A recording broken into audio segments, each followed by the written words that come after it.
မင်္ဂလာတုံးလေးစိတ်ရဲ့လေးစိတ်နားမှာကြံငင်းစီဆိုတဲ့ရက်ွက်ရှိရဗျအဲကြံငင်းစီရက်ွက်မှာဘုန်းကြီးကျောင်းတစ်ကျောင်းရှိတယ်အဲဒီဘုန်းကြီးကဝိဇ္ဇာပုံစံပေါ့နော်အဲနာရက်ွက်ကလူတွေသိကြပါတယ်ကျွန်တော်ကလည်းအမှအလုပ်တစ်ခုလုပ်တော့လုံးမလုပ်ခင်အဆင်ပြေအောင်ဆိုပြီးတော့အဲ့ဒါလေးမေးကြည့်ကြပါဘောနော်မေးကြည့်တော့ဘုန်းကြီးကကိုကြည့်ပြီးတော့အဲ့တော့သူ့လက်ထဲမှာဘာကင်ထားလဲဆိုတော့အချီမြင်လေးတင်မြင်ကင်ထားသူဆွဲနေအဲ့ချီမြင်လေးကိုဆွဲလိုက်ပြန်ဆွဲလိုက်အဲ့လိုလုပ်မေးတယ်ဒီကောင်လေးရတဲ့ဆိုတော့နော်အဆွဲရှိရပေါ့အဲ့ဒါအဆွဲကိုအဲ့ကိစ္စလုပ်ပေးရမယ်တဲ့အဲ့ဆိုရင်အုံဒီဟိုနေပေါ့နော်ပွဲတင်ရမယ်ပေါ့ဆိုတော့ဟုတ်ပြီဆိုအဲ့နေ့အဲ့လိုပြောလိုက်တော့ကိုကလည်းနောက်တနေ့ကျွန်တော်ညီမတည်လေကျွန်တော်ညီမပဲညှို့တာအဲ့ဘုန်းကြီးကိုကျွန်တော်ညီမနဲ့အဲ့မှာလူရှားတယ်သူကကျွန်တော်ကိုဆွဲနေတယ်ဆွဲကိုအဲ့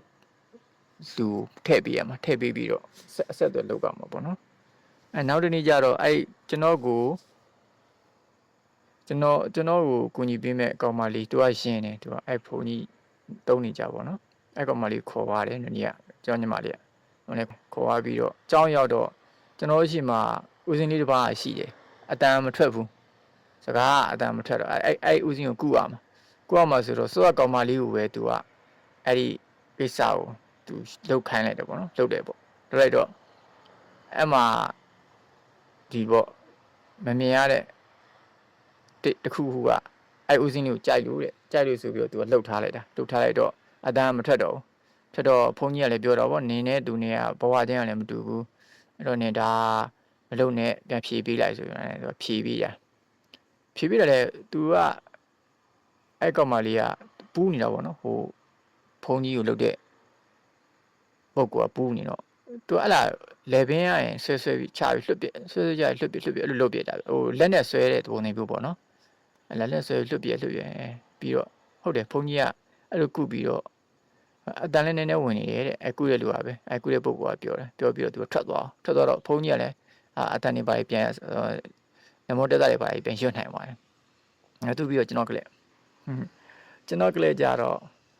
အဲ့ဒါကျွန်တော်ကလေးကြတော့သူကဘုန်းကြီးကဂျားတဲ့ကမပြောရတော့ကျွန်တော်နဲ့အဲ့ကောင်မလေးနဲ့ပဲဓာတ်ရိုက်ကြီးပြောနေရတာ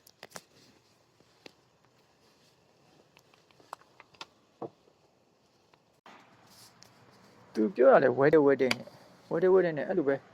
ပြောနေတာလူတွေလူပြောသလိုပြောနေတာအဲ့အခြေတင်ပြောနေတာပြောပြီးတော့အရှိစုမှာရှိတယ်တဲ့သူကအဲ့လိုပဲပြောပြီးတော့သူလည်းသူ့ဘာထွက်သွားတာပဲဘုန်းကြီးကိုလည်းဦးချလာမသိဘူးကိုလည်းနှုတ်ဆက်ဒါပေမဲ့သူကဘာလုပ်သွားလဲဆိုတော့အဲ့ကောင်မလေးကပူးနေတယ်နဲ့ကျွန်တော်ညီမလေးကိုပြောသွားတယ်ငါသူ့ကိုချဲပေးထားတယ်တဲ့အဲ့ဒါချက်ပေါက်လိမ့်မယ်အဲ့လိုပြောပြီးသူကလစ်သွား